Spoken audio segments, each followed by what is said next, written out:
High, আমি সুস্মিতা। আমার চ্যানেলে তোমাদের সবাইকে স্বাগত। আজকে তোমাদেরকে দারুণ টেস্টি একটি এগ কারির রেসিপি দেখাবো।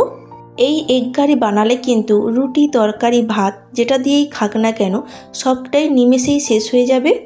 তাই ভিডিওটি স্কিপ না করে শুরু থেকে শেষ পর্যন্ত দেখার অনুরোধ রইল। আশা করি তোমাদের ভালো লাগবে। এখনো যারা চ্যানেলটি সাবস্ক্রাইব করনি তারা প্লিজ চ্যানেলটি সাবস্ক্রাইব করে দাও আর পাশে থাকা বেল আইকনটি প্রেস করে দিও, তবে আমার দেওয়া টেস্টি রেসিপি সবার আগে তোমাদের কাছে পৌঁছে যাবে। এগ কারি বানানোর জন্য এখানে আমি 7টা ডিম নিয়ে নিয়েছি, আর নিয়েছি পেঁয়াজ বাটা, নিয়েছি টক দই, আর রয়েছে টমেটোর যেটা আমি মিক্সিতে পেস্ট করে নিয়েছি হচ্ছে আদা রসুন বাটা। এবার ডিম সেদ্ধ বসানোর জন্য আমি এখানে একটি পাত্র নিয়ে নিয়েছি। এতে আমি দিয়ে দেব অনেকটা পরিমাণে জল। এরপর আমি জলের মধ্যে ডিমগুলো দিয়ে দেব। এমনভাবে তোমরা জল দেবে যাতে ডিমটা খুব ভালোভাবে জলের মধ্যে ডুবে যায়।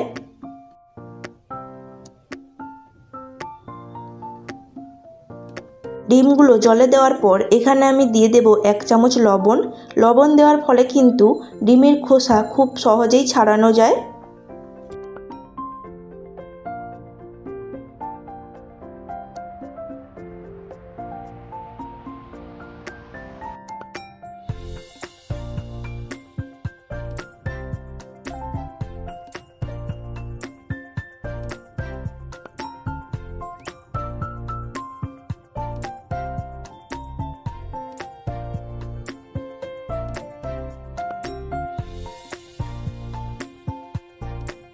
পনেরো মিনিট ধরে খুব ভালো করে আমি এখানে ডিমটা সিদ্ধ করে নিয়েছি। এবার আমি গ্যাসের ফ্লেমটা অফ করে এটা ঠান্ডার জন্য রেখে দেব। কিছুক্ষণ পর দেখো আমি সমস্ত ডিমগুলো এখানে ছাড়িয়ে নিচ্ছি, আর খুব ভালোভাবেই কিন্তু খোসাটা ছাড়ানো যাচ্ছে। এইভাবে আমি সমস্ত ডিমের খোসাগুলো ছাড়িয়ে নেব।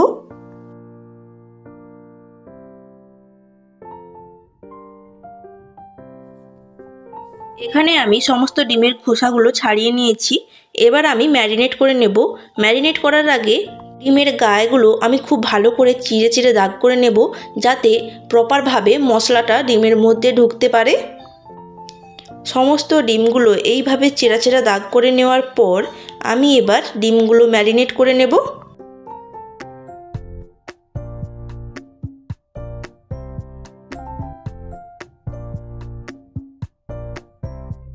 ম্যারিনেট করার জন্য প্রথমে আমি দিয়ে দেব স্বাদ মতো লবণ, দেব 1 চামচ হলুদ গুঁড়ো, 1 চামচ লঙ্কার গুঁড়ো, আর দেব সামান্য পরিমাণে একটু সরিষার তেল।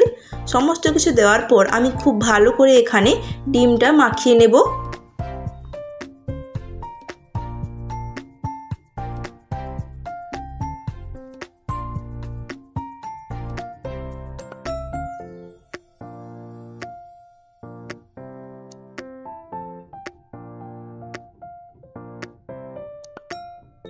অন্যদিকে কড়াই বসিয়ে দিয়েছি, দিয়ে দেব পরিমাণ মতো সরিষার তেল।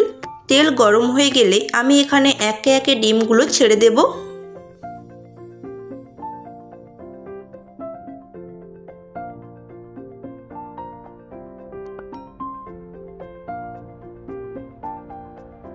ডিমগুলো এখানে উল্টে পাল্টে লাল লাল করে আমি ভেজে নেব।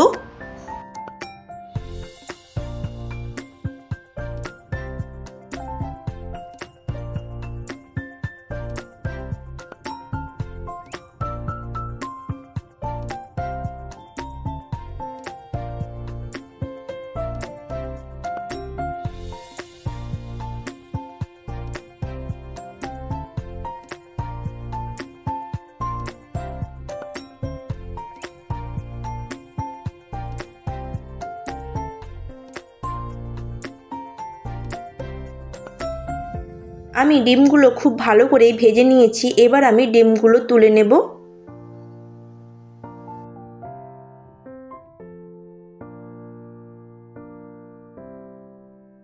আর ওই তেলের মধ্যেই দিয়ে দেব একটা শুকনো লঙ্কা, 2টো তেজপাতা, 2টো দারচিনি, আর 3টে এলাচ, আর দেব 1 চামচের মতো গোটা জিরে। সমস্ত কিছু দেওয়ার পর হালকা নাড়াচাড়া করে নিলে দিয়ে দেব হচ্ছে পেঁয়াজ বাটা।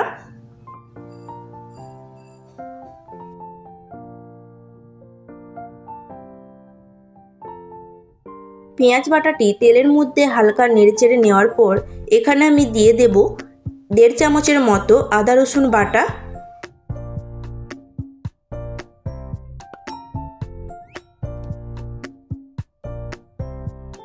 আদা রসুন বাটা দেওয়ার পর তেলের মধ্যে খুব ভালো করে এটা নেড়েচেড়ে নিতে হবে, যাতে আদা রসুনের কাঁচা গন্ধটা খুব সহজেই চলে যায়।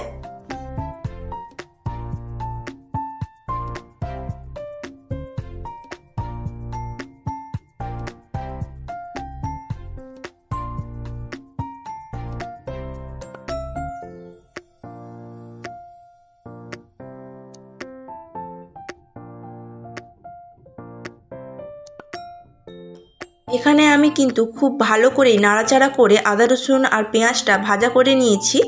এবার আমি এর মধ্যে দিয়ে দেব সামান্য পরিমাণে কিছু গুঁড়ো মশলা। 1/2 চামচ দেব হলুদ গুঁড়ো, 2 চামচের মতো দেব লঙ্কার গুঁড়ো। যে যেমন ঝাল খাও সেই অনুযায়ী তোমরা লঙ্কার গুঁড়ো ব্যবহার করবে। আর দেব 1/2 চামচ জিরের গুঁড়ো, আর দেব 1/2 চামচ ধনিয়া গুঁড়ো। সমস্ত কিছু দেওয়ার পর খুব ভালো করে কিন্তু মশলাটা কষিয়ে নিতে হবে, যাতে এর কাঁচা গন্ধটা খুব ভালোভাবেই চলে যায়।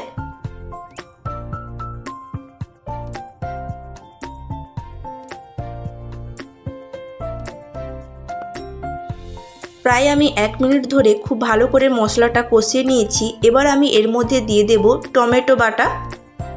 টমেটো বাটা দেওয়ার পর নাড়াচাড়া করে কষিয়ে নিতে থাকবো।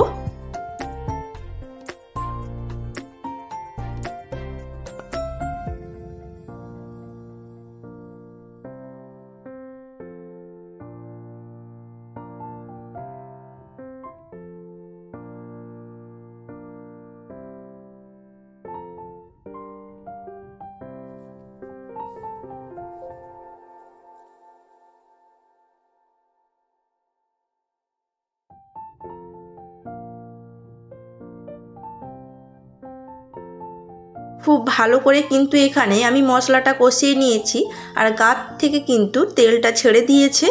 এই অবস্থায় আমি এখানে দেব 2 চামচের মতো টক দই।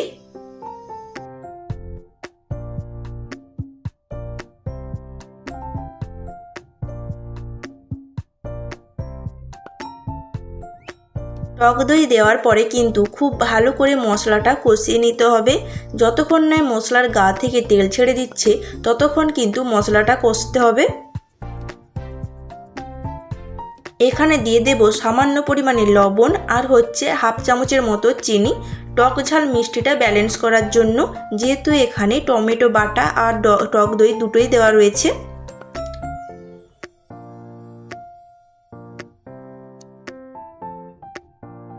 সমস্ত কিছু খুব ভালো করে মিশিয়ে নেওয়ার পর যখন গ্রেভি থেকে খুব ভালো করে তেল ছেড়ে দিতে শুরু করবে, তখনই কিন্তু ভাবতে হবে মশলাটা খুব ভালো করে কষানো হয়ে গেছে।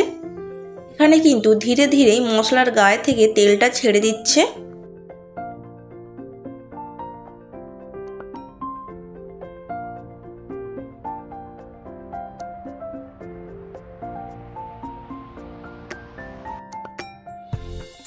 এখানে কিন্তু খুব ভালো করে মশলার গা থেকে তেলটা ছেড়ে দিয়েছে। এখানে আর একটু সামান্য পরিমাণে আমি কষিয়ে নেওয়ার পর দিয়ে দেব সামান্য পরিমাণে জল।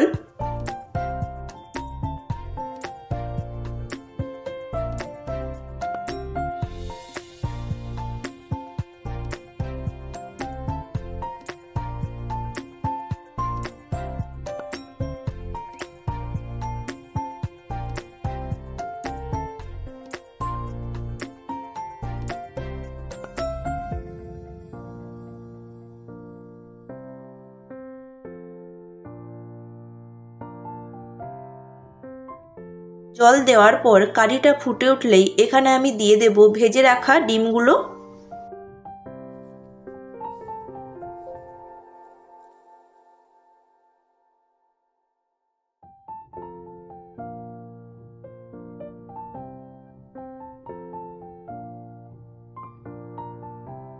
গুলো দিয়ে হালকা নাড়াচাড়া করে দিয়ে দেব ওপর থেকে চেরা কাঁচা লঙ্কা, আর দেব সামান্য পরিমাণে একটু কাসুরি মেথি। তোমাদের কাছে কাসুরি মেথি না থাকলে তোমরা নাও দিতে পারো, অপশনাল এটা। এখানে কিন্তু আমার ডিমের কারি একদম রেডি হয়ে গেছে। নামানোর আগে আমি এখানে সামান্য পরিমাণে একটু বাটার দিয়ে দেব। বাটার দিয়ে আমি একটি প্লেটের মধ্যে এটা সার্ভ করে নেব। তো আজকের রেসিপিটা তোমাদের কেমন লাগলো অবশ্যই কিন্তু কমেন্টে জানাতে ভুলবেন না। আর যদি ভালো লাগে লাইক করবেন, শেয়ার করবেন এবং সাবস্ক্রাইব করে দেবেন। একবার হলেও এই রেসিপিটা বানিয়েও খেতে কিন্তু দুর্দান্ত স্বাদের হয়। রুটি, পরোটা বা ভাতের সাথে কিন্তু এটা একদম জমে যাবে। বাচ্চা, যুবক এবং বয়স্ক সবাই কিন্তু এটা খুবই পছন্দ করবে। ডিনারের ক্ষেত্রে কিন্তু রুটির সাথে এটা একটি পারফেক্ট রেসিপি।